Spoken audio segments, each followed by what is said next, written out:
Hello, everybody. I'm Joy. Welcome. And today we are going to be talking about words. Words, words, words. I'm so sick of words. I get words all day through. First from him, now from you. Is that all you blighters can do?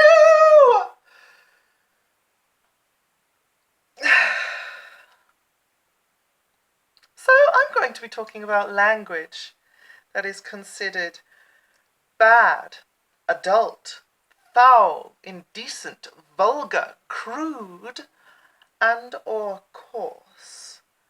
So this is your opening warning. If that's not your bag, if you think that you might be just a little too offended by those things and those topics, click away now, and I promise I won't be offended.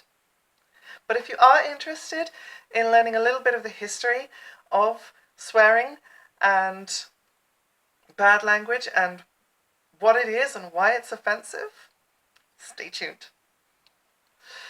So, I want to examine some words we use to describe these kinds of words. To swear, to promise an oath, and is etymologically related to the word answer, which is why it has that awkward silent W in it. Profanity, a blasphemy, something sacrilegious or sinful. To curse or to cuss, literally a malediction, an evil spell, a supernatural utterance to inflict punishment or penalty. Obscenity, something repulsive, indecent, and originally also meant ill-omened or abominable.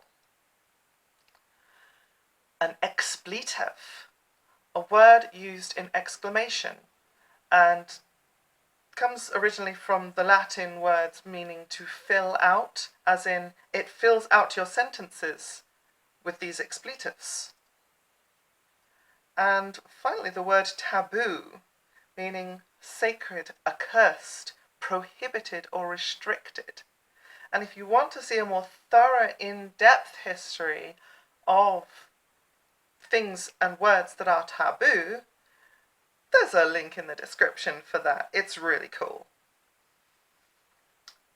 So, what are we talking about exactly?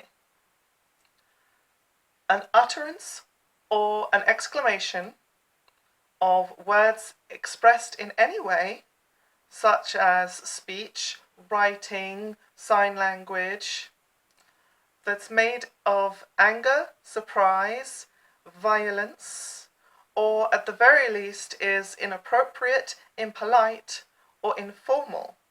But the main key descriptor here is that it can be offensive. And you see how some of those previously mentioned concepts would be offensive, especially to people living in societies past. Taken seriously, consider, I swear to the gods, I'm telling the truth.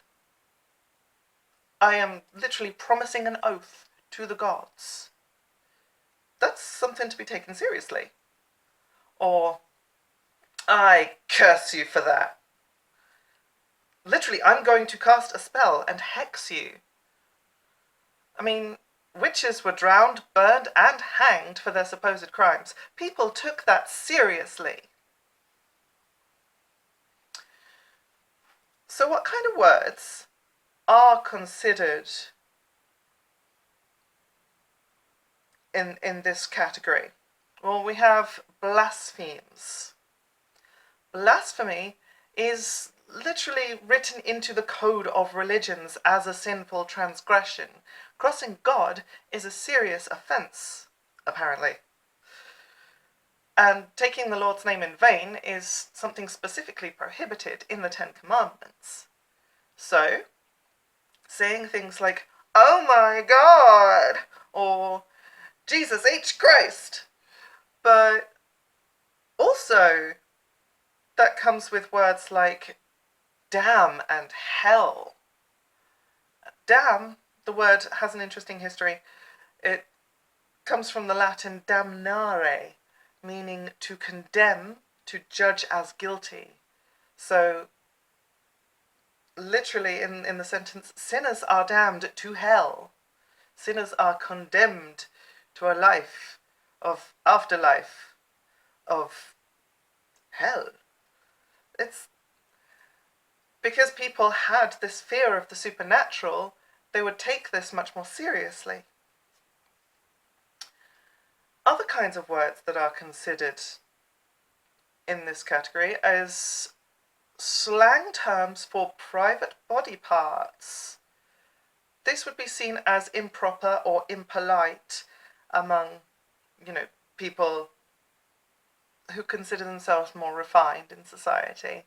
So words that are slang, always words that are slang, like dick, cock, tits, arse, cunt.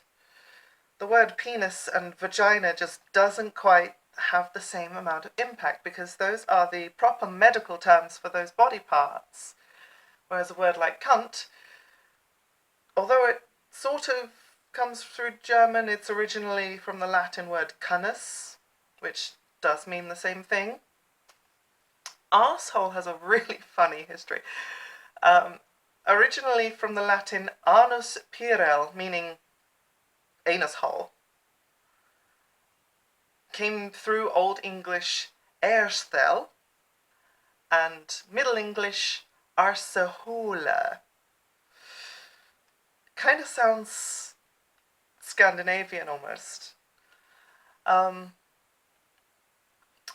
Another thing that is considered in this category of words is words, again slang words, that are related to bodily functions or fluids, which would evoke feelings of revulsion because of the spread of disease.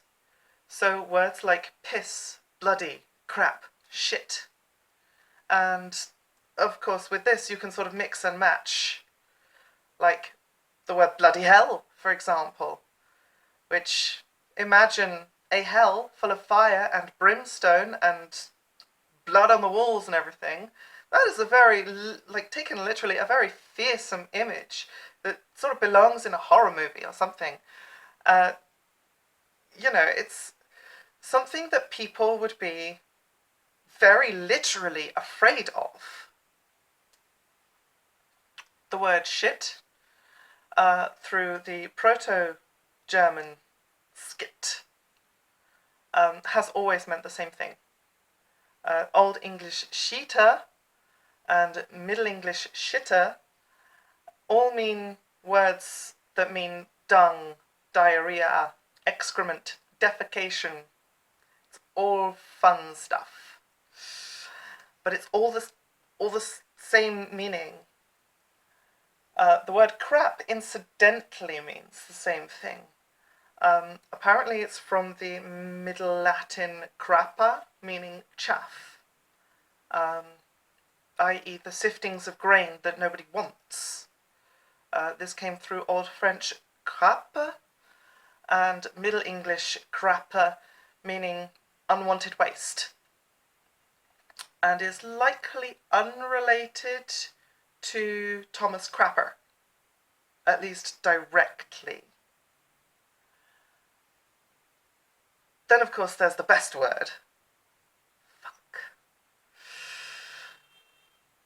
So, that is, again, a bodily function, somewhat private and taboo action.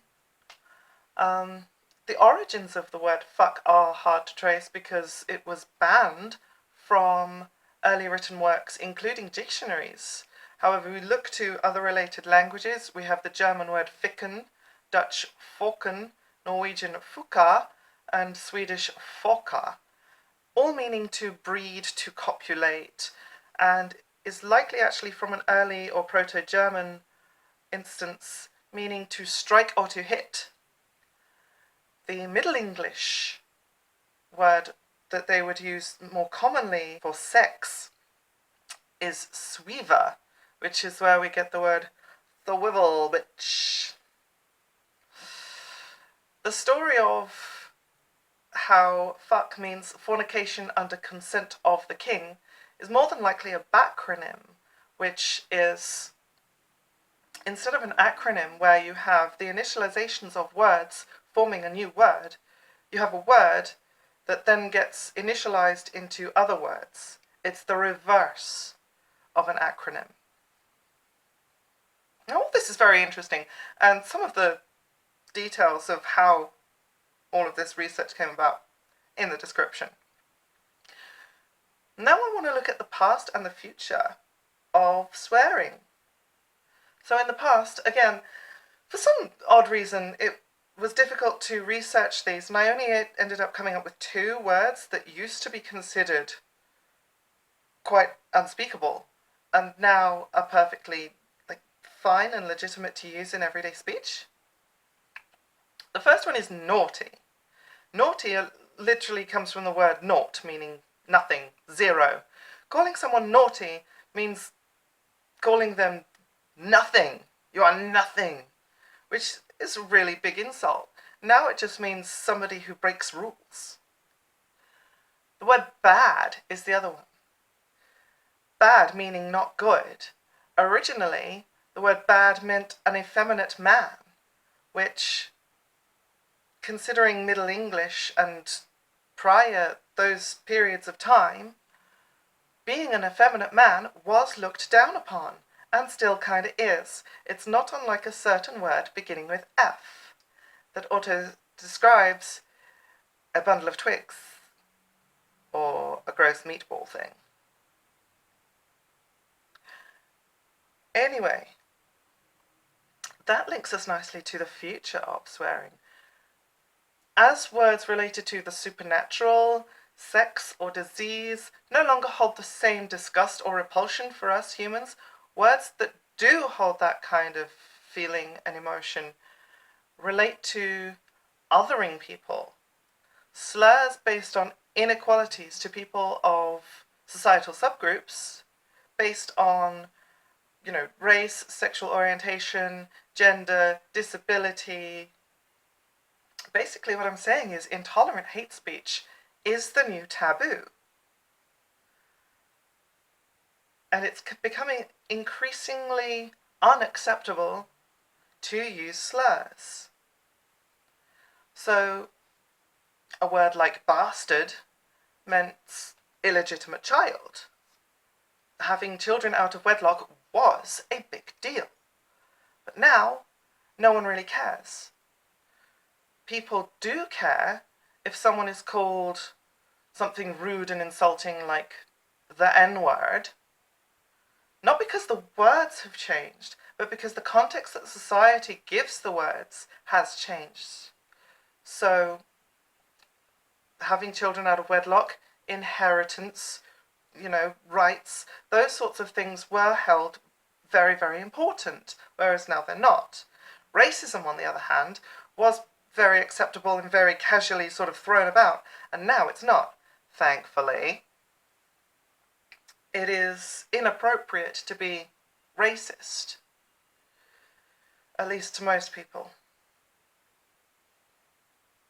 It is.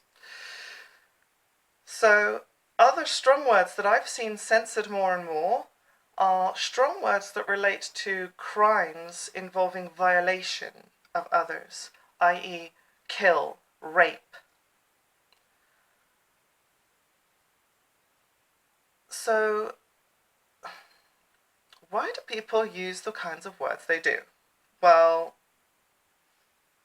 again, source in the description for more detailed explanation, but there are 5 reasons why people swear, and I will just run through them very quickly with you now. Abuse. Fuck off. Emphasis. That exam was so fucking hard. As a dysphomism. We fucked last night. As opposed to saying something like, we had sex, or we made love. Idiom. Yeah, don't fucking sweat the small stuff. Or catharsis. Ah, that fucking hurt.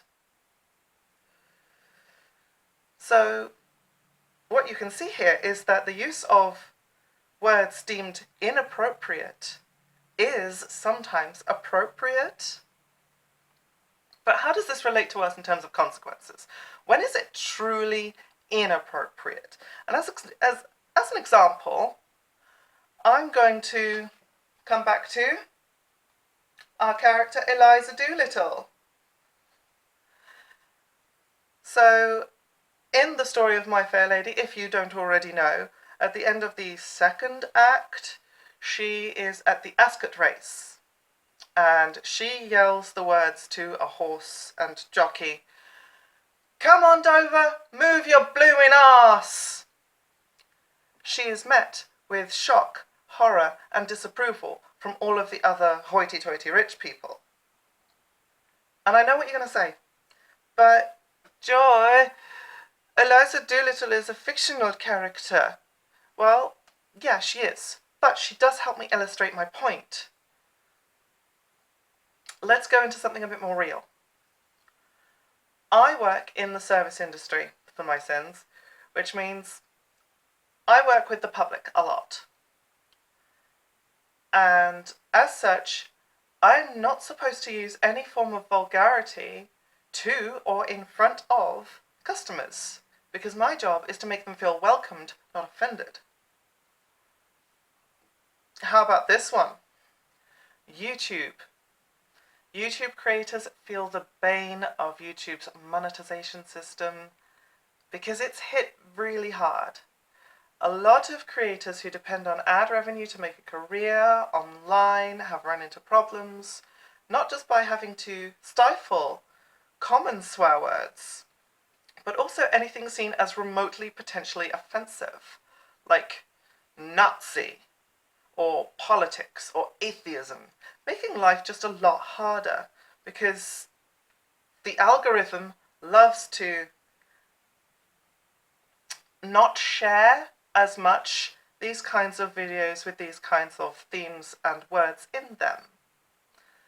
I swear, the amount that I have said this video is going to get like 3 fucking views.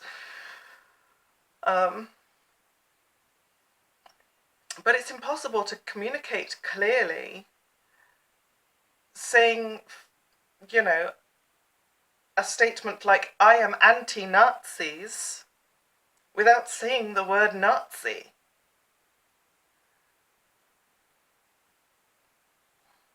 Anyway,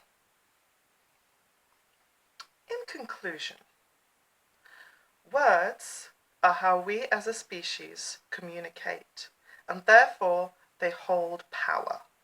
And some words, more power than others, even the power to offend. Words, they cut like a knife, cut into my life.